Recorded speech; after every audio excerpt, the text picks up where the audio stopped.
एक बार एक गोपी गई यशोदा मैया के पास। मैया से जाके बोली, मैया मेरे घर में सत्यनारायण भगवान की पूजा है आ रही है। मैया बोली, तो गोबर को चौका लगानो है, आपकी एक गैया है, बाको गोबर बा में तो सुगंधी आवे, तो मेरो मन है कि आप आज्ञा करें तो नेक्स्ट सौ में गोबर ले जाऊं, अपने घर में नेक लेपन कर दूं। मैया बोली, गोबर भी कोई मांगे वाली चीज है, ले जा। ठाकुर जी चुपचाप सुन रहे थे। तुरंत ठाकुर जी बाहर निकल गया, काय को ले जाएगी मैया जी ऐसे? अरे लाला गोबर ही तो मांग रही है, तू काय को चिल्ला रहा है? मैया एक बात बता। बोले, कहा सानी कौन करे गौशाला में? बोले, हम लोग करें। भूसा कौन खरीद के लामे? बोले, हम लोग लामे। गैया कौन की? हमारी। भूसा कौन ने खायो? हमारी गैया ने। गोबर कौन कौन 100? हमारी गैया को तो जे क्यों लेके जाएगी, गोबर भी हमारे पास ही रहेगो। इतनी मेहनत करके हम बाकू भूसो खवामे और गैया पेट में ले जाके पचावे, फिर गोबर बन के निकारे और बाकू जी गोपी ले जाएगी। तो मैया पता है 33 करोड़ देवता रहे गैयान में, लेकिन इन 33 करोड़ देवता और पूरे ब्रह्मांड की इच्छा होती है लक्ष्मी प्राप्ति को। लक्ष्मी पतो कहाँ रे? गैया गोबर में। हम अपनी घर की लक्ष्मी ना देंगे या कोई आते मना कर दे। नारद जी बोले, आपने वर्णन किया ऐसे कन्हैया का जो गोबर के पीछे पूरे गोकुल में कलेश कर रहे हैं। गोपी बोली, लाला मेरे घर सत्यनारायण की पूजा है, ले जान दे। बोले, ठीक है ले जा, लेकिन बाकी बदरे कहाँ दे के जाएगी? बोले, कहाँ दे जाऊं तू ही बता दे। बोले, जितनो गोबर लेके जाएगी उतनो लोना मक्खन दे के जानो पड़ेगा। गोबर के बदले मक्खन मांग रहे हैं। ठीक है लाला दे दूंगी। अब मैया तो चली गई यशोदा मैया। बोले, लाला तू माने ना, छोटी सी बात पर झरे लड़ा रहा हो, बता गोबर के पीछे कोई लड़े करे? और ठाकुर जी इतने ध्यान से खड़े हैं कि नेको ज्यादा नहीं ले जाए, गोबर गिनवा रहे हैं वहां पे। अब गोपी उठा के ले जा रही है, ले जा करके अपने यहाँ धरियावे, फिर लेके आवे परात, फिर गोबर समेटे। ठाकुर जी बोले, नेक रुक जा। बोले, कहा? बोले, हम पे गिनती तो आवे ही ना है, अब तू कितना गोबर ले जा रही है, मैं कैसे गिनूंगो?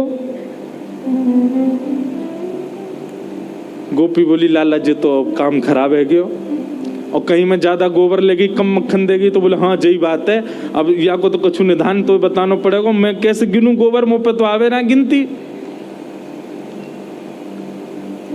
ठाकुर जी बोले, एक काम ऐसा क्या? बोले, कहा? बोले, तू जितना गोबर ले जाए उतनी गोबर की बिंदी बना के, टिप्पी बना के तू मेरे मुंह पे लगा दियो, और मैं अंत में यशोदा मैया तक गिनवा लूंगा, उतना मक्खन दे जाइयो। यशोदा मैया पे गिनती आवे। कैसे भोरे भारे ठाकुर जी हैं, बताओ। ये ब्रह्मांड नायक हैं, इन्होंने पूरा विश्व बना रखा है, और ब्रज में कैसी लीला करें। गोपी के तो मन, अच्छा गोपी का काम तो 1-2 परात से ही हो जाना था, लेकिन ठाकुर जी के संग आनंद आरो लीला करवे में हमारे 10-15 परात ले गई।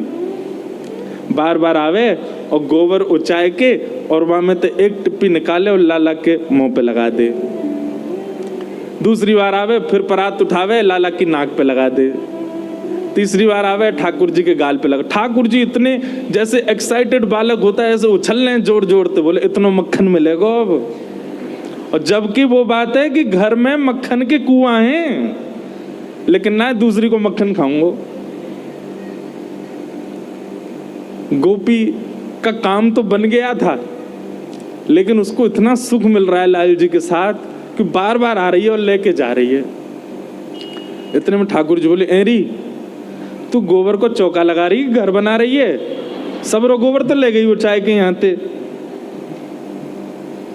ना लाला जी अंते में।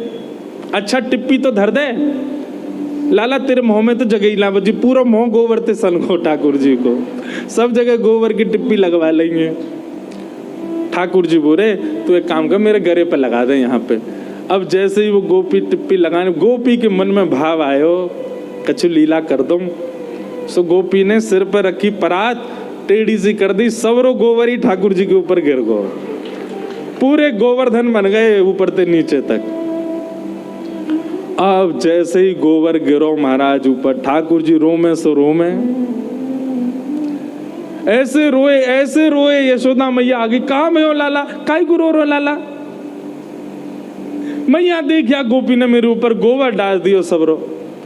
मैया जैसे ही पहुंचने लगी, ठाकुर जी पीछे भागे, मैया ध्यान ते टिप्पी लग रही है मुंह पे, उन्हें मत मिटाई दियो। पहले उन्हें गिन ले कितनी है, उतने मक्खन मंगाने